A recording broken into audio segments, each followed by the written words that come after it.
And welcome to For Such a Time as This, the place where there is no such thing as a silent witness. We are, as we do most of the time, most weeks, discussing end time prophecies. And those prophecies, unfortunately, surround wars in the Middle East. As always, I'm with Rick. Rick, how are you doing? Trying to stay warm. Try to stay warm in Chicago. Good luck with that. It is freezing here. 3 degrees. I still don't understand why I chose to stay. I should have gotten out when I had the chance. We started having kids. Couldn't leave. Got stuck behind the Berlin Wall. So we got a lot to get to.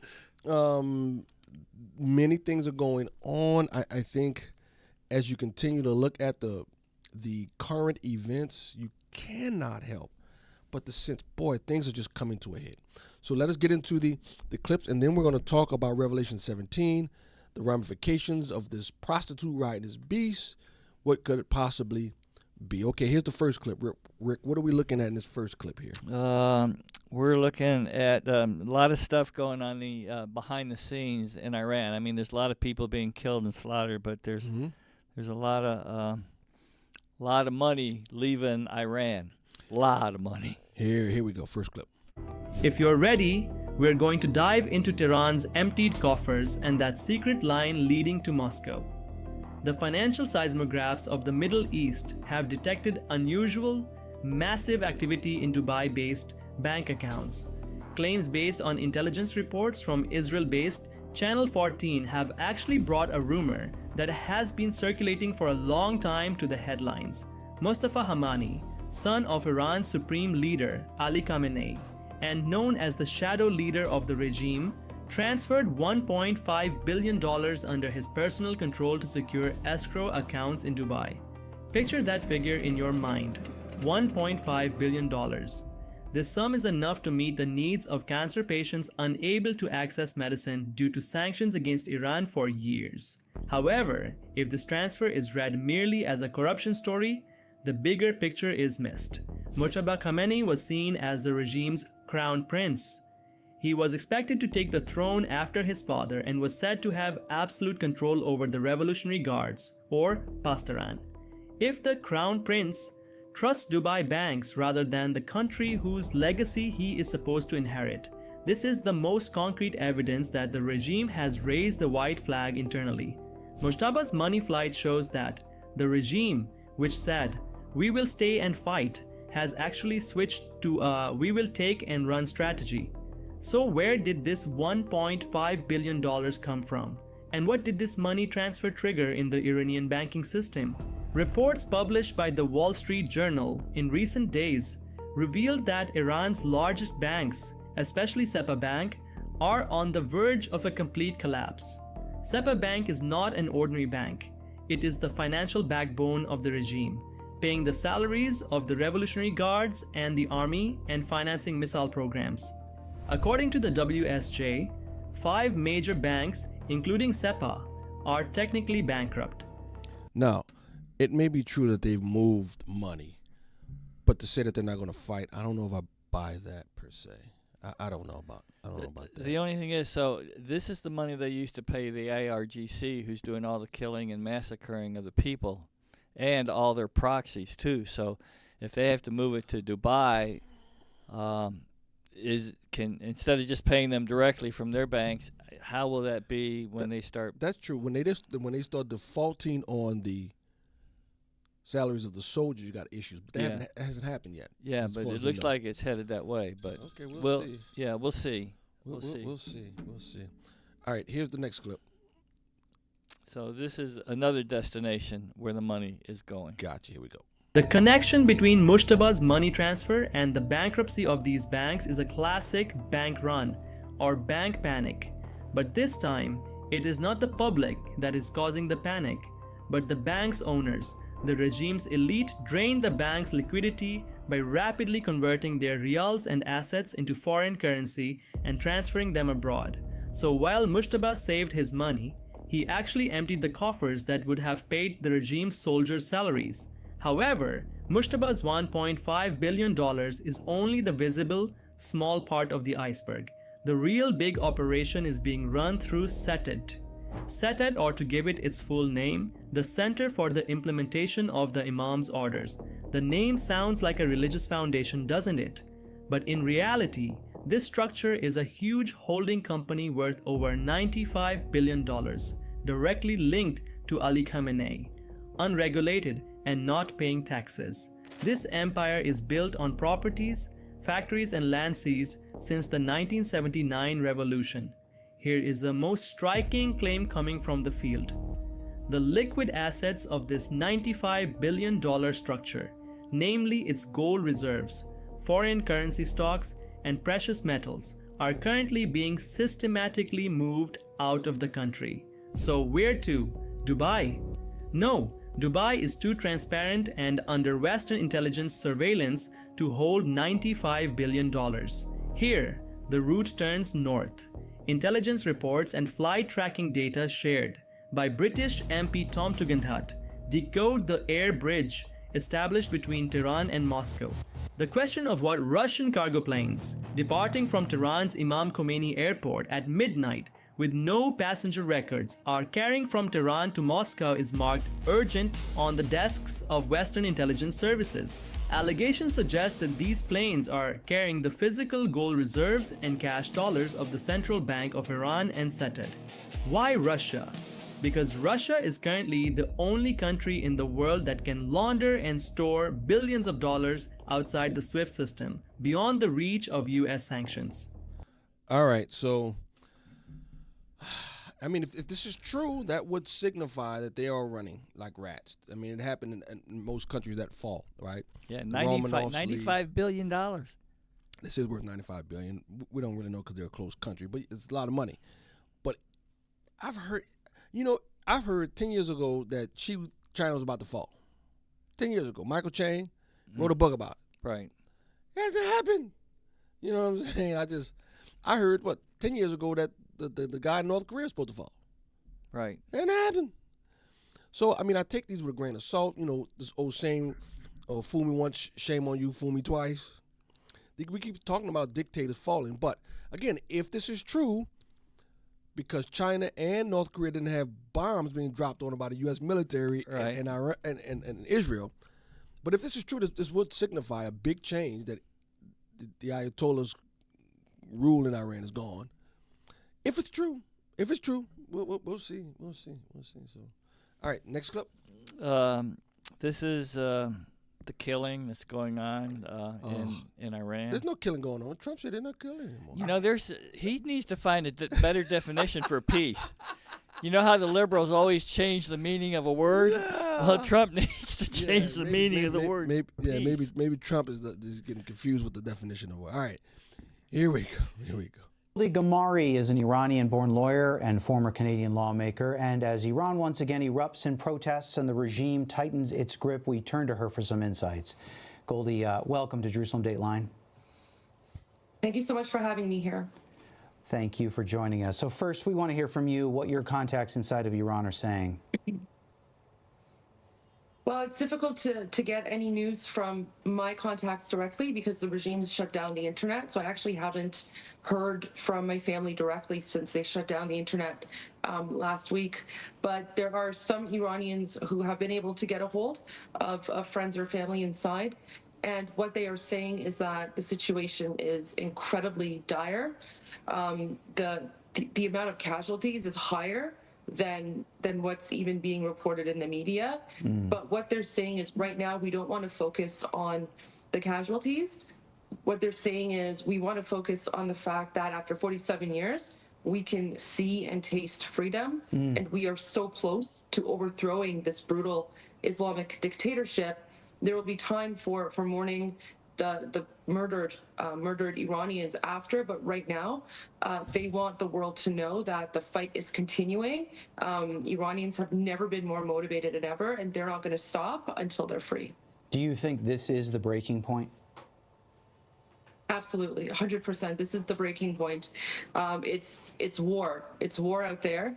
Iranians are unarmed, and the Islamic regime, the Islamic dictatorship, they've now brought in their their proxy forces like Hamas and Hezbollah and the Houthis and the Hashd-e-Shabis. These are the same terrorist proxy groups that commit acts of terrorism in the Middle East. Of course, October 7 genocidal massacre, all of that was funded by the Islamic Republic. So those same terrorist groups are murdering Iranians as well. So it really is now or never, because what Iranians are saying is that if we do not overthrow the regime, then every single person who has been slaughtered these last few days, it will all have been in vain. Okay. Now or never. Now or never. Now or never. I have a friend that's from Iran, and he says he has family over there, and he says, I can't get in contact with anyone right now. Yeah, because they cut all communications unless you have that Starlink, Starlink, yes, or a that's satellite Starlink. phone. But even Yep. they pretty much down the Starlink thing. They Elon, did? Yeah, Elon Musk says we're working nonstop to try and get it back up again. So, Wow. So I heard that China's in there trying to help them with all the surveillance stuff, and Trying to help Iran. Iran, yeah, course. nix all the internet and communications. Of course. But the killing is it's amazing. The IRGC, they are going into hospitals. People are hooked up to. Not anymore. Trump said that's not happening anymore. Trump said they stopped. That's what Trump said. Trump said they No, have they stopped the weren't- killing. Yeah, they stopped killing. They're killing people in the hospital beds, or they're dragging them out and taking them to prison. I heard on other broadcasts that there's 18,000 people have been arrested and are in Evans prisons where they're being tortured daily and then Oh killed. no, Trump said they couldn't do that. Trump said that's not happening. What, I know he has to change his definitions for some of the words he's using. Trump, I don't know. And I don't know. I don't know what's if they're gonna do a military strike. Israel was on the way. They sent planes to go to Iran, and Trump told them to turn around. No, I heard it's the other way around. I read where Benjamin Netanyahu asked Trump not to intervene just yet. Oh, okay. Well, There was one on Fox News that report that said that. no, I heard Israel was sending planes, and then Trump told them, "No, back them off right now." So, okay. but it's all up in the air right now. Okay. Nobody knows who's doing what. Okay. Everyone's talking, but no one's doing anything right now. Okay. I know they're lining up. I mean, there's a lot of things to take in consideration.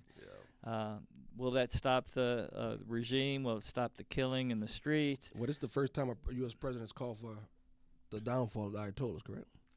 Yeah. And then Saudi Arabia and Qatar do not want Trump to bomb Iran. Saudi Arabia and Iran. Why? That doesn't make sense. They think, it's going to cause a world war, and then we're going to Iran. They're afraid of retaliation from Iran. All right. Whatever. It's a mess. It's a mess. It's a mess. It's a mess. Here we go. Here's the next clip.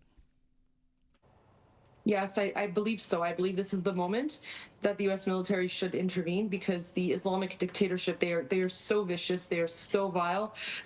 They're not going to go down without a fight, and right now they're going scorched earth.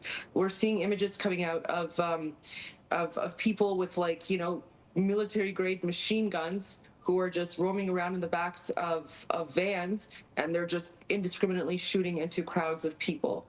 Of course, unarmed people. So it's all out war, except one side is armed, the terrorists are armed, and the Iranian people are unarmed. Wow. Well, I want to bring in our bureau chief, Chris Mitchell, for some additional context. Chris has been serving here in our Jerusalem bureau for 25 years, so he's seen a lot of Iran-Israel relationship and kind of the evolution of Iran. Chris, in your opinion, since the early 2000s when you came, what's different now about what we're seeing coming out of Iran? Well, Goldie and Joshua, I think one of the main things right now is President Trump's in office. President Obama famously or infamously didn't do much at all during the Green Revolution. Biden during the Mashar Amini protest. So I think that is one of the main differences. And then I guess the scale, and you could confirm this, Goldie, all 31 provinces are involved, millions of Iranians in the streets. And as you were saying, it seems like the desperation is so dire, and they want to make sure this is the time they can overthrow this regime. And Goldie, I wanted to ask you, what can be the consequences of this, if the regime does fall? What would be the consequences? Yeah, the consequence is going to be freedom. Well, I don't want to say freedom. Still going to have issues. Yeah, still gonna have issues. Yeah, still gonna have issues, but it's not good, and it's at the tipping point. It's gonna go one way or the other, and the nations are but a drop in the bucket concerning the Lord. He can make it go either way. So we'll have to see what the Lord has planned here. Yeah, interesting.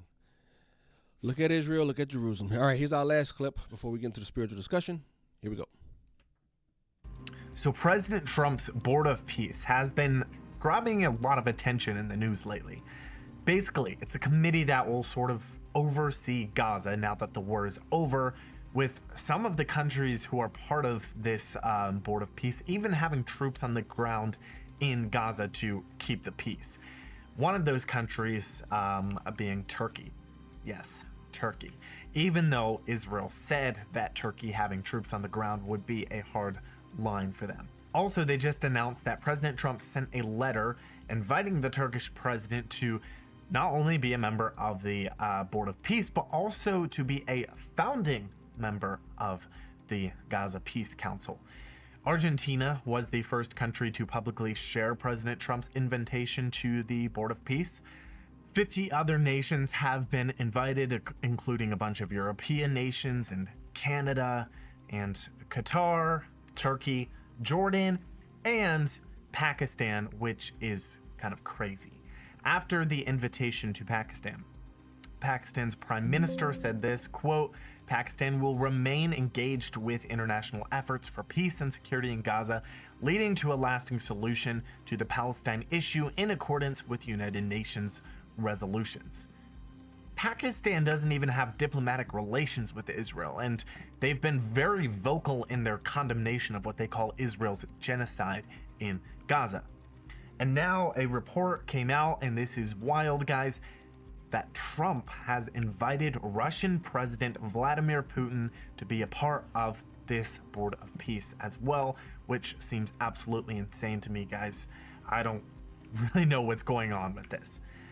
That's the Gaza Peace Board, which is mostly symbolic.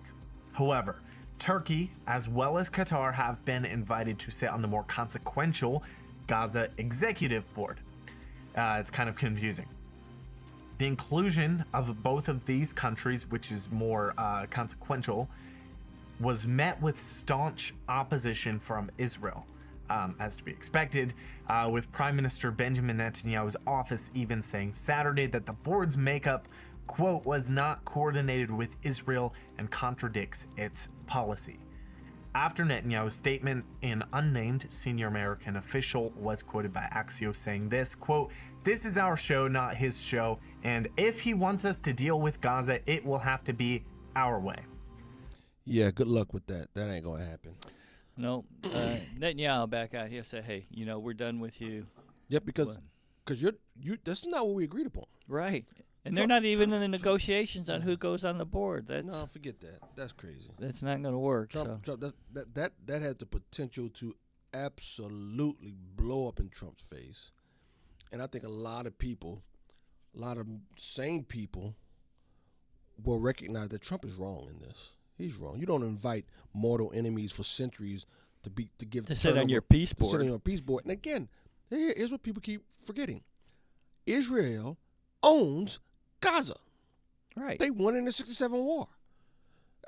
So we're gonna let Russia and China negotiate how we run Texas, how we run California. That's foolish. We're talking about it every week. That's foolish. That's foolish. Okay, real quickly, we want to switch to, because we run out of time. We want to switch to Revelation 17. We're just going to be in Revelation 17. There's always a question on who the whore of Babylon is. Is it a spiritual war? Is it a city? Is it Rome? There's country. I mean, there's multiple answers to this and positions on it. So we're just going to cover a few of those positions. What's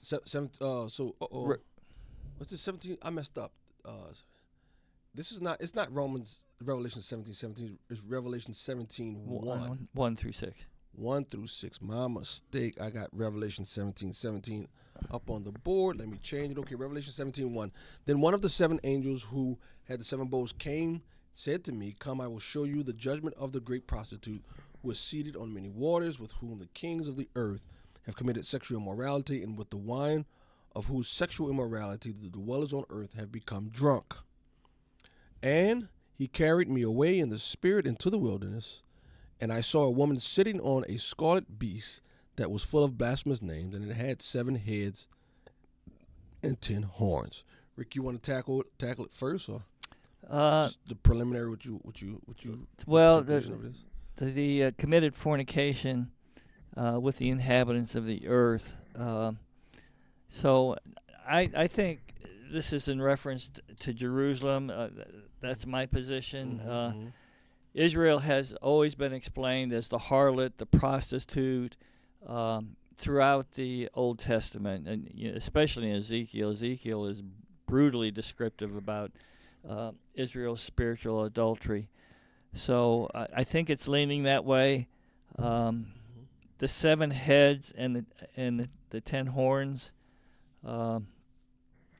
I believe the seven heads are the Gentile rulers that have ruled over Israel for the last 2,000 years. You know, it started out with Babylon, and then the Medes and the Persians, and Greece, and then Rome, and then when you get to the Antichrist, he is the sixth head. So, and then now we have the 10 kings that is talked about in Daniel and Revelation and numerous places.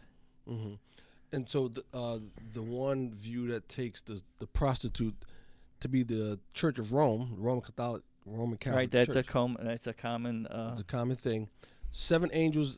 This is the bowls are being poured out. The great prostitute who is seated on many waters. That means influences a lot of people, whom the kings of the earth have committed sexual immorality.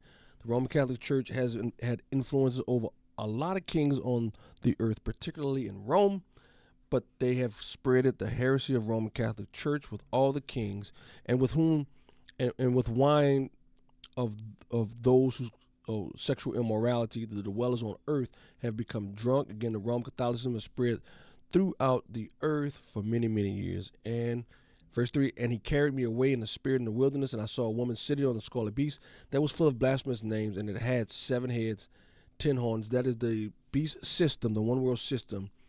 The view is the one world system of the first 3.5 years, in which the Roman Catholic Church is in league with.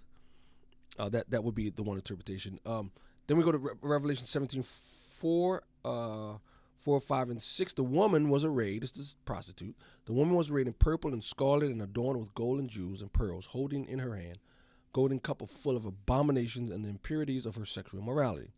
And on her forehead was written a name of mystery, Babylon the Great, mother of all prostitutes and of earth's abominations. And I saw the woman drunk with the blood of the saints, the blood of the martyrs of Jesus. You want to go? You want me to go? You want to give your view? Yeah, go first, then okay, so here's the way. If you continue on saying that the prostitute is the Roman Catholic Church, woman was arrayed with purple and scarlet, that's famous colors for the pontiff of Rome, which they call the Pope, adorned with gold, jewels, and pearls. They were very opulent. The Vatican has much money. The Bank of Rome. The Bank of Rome is very. But it also a cup full of abominations and impurities of sexual immorality. The Roman Catholic Church has spread so much immorality and heresy throughout the years, from purgatory to prayers to the saints, from prayers to Mary, to lighting candles, to the Eucharist. You can go on and on and on. They're pedophile. Yeah, that was in practice, though. You're right. But they have that, and again, probably the biggest one that people don't know is Roman. It's actual Roman Catholic, Orthodox Roman Catholic theology is that Jesus doesn't save, the church saves through quote unquote Jesus. That's what they say, but the church has the ability to save. That is the sexual immorality, that is the spiritual heresy. And it says on her forehead was written in the mystery, Babylon the Great, the mother of all prostitutes and earth's abominations. The Roman Catholic Church has been the genesis of many, many, many heresies throughout the earth. And then 6 it says, and I saw the woman drunk with the blood of the saints. How much blood has the Roman Catholic Church spilled in the name of Christ over the centuries. And I think that's what it's referenced to, drunk with the blood of the saints, the blood of the martyrs of Jesus, specifically the Roman Catholic Church, has a history of that in the last 2,000 years. That is the view from the Roman Catholic Church being the prostitute. Now, Rick, your view. Yeah, so the same thing can be said of Jerusalem, the city of Jerusalem, too. Matthew 23 says... the same thing like what? Same thing of what? As far as the killing of the saints. Oh, Jerusalem, Jerusalem, thou that killest the prophets and stonest them, which are sent unto thee, how often would I have gathered thy children together as a hen. So... But real quickly, it says the blood of the martyrs of Jesus. That would not entail the Old Testament prophets, though. Right. Okay. Yeah, right. Okay. But Jerusalem is noted throughout that they've never listened to the prophets. I They agree in killed the Old prophets. Testament. I agree. Go ahead. So it's interesting, too, that the colors on the woman are scarlet and purple. The color that's missing in the Levitical priesthood is blue. Blue is the color that the cloth that covered the Ark of the Covenant when they moved it, and so Satan is a counterfeit of everything that God wants to do. But anyway, so saw the woman drunk with the blood of the saints and with the blood of the martyrs of Jesus. So now in the end times here. Satan wants to destroy Israel, wants to destroy the Jewish nation, and the saints of Jesus. The epicenter for all this to take place is the city of Jerusalem. This is where the Antichrist is ruling from now. And yes, he has incorporated all the things of the Catholic Church, all the false doctrines of not only the Catholic Church, but all the satanic doctrines that oppose The Antichrist? Well, it's all encapsulated into his... The Antichrist claims to be God himself. No, I know. Okay. But he's promoting all this this doctrine too. But it comes from the epicenter. He's ruling from Jerusalem. The last reason I give for this, the last verse in 17 says, "And the woman which thou sawest is the great city which reigns over the kings of the earth." And the interpretation, some people say that great city is Rome. I think the great city is Jerusalem, but those are a couple points of view on who the woman is. So go read, make up your own mind, do your own study. Here's the thing, I think we will find out soon what's what. If everything is coming to a head, we will see the Lord riding on the clouds sooner rather than later. That's my hope. That's my prayer. That's everyone's hope. Yep. If you're a believer, you're looking for Absolutely. the Lord's second coming. Absolutely. Thank you, friends. Until next time. All right. Thank you, Pastor. Thanks. Thank you. Bye-bye.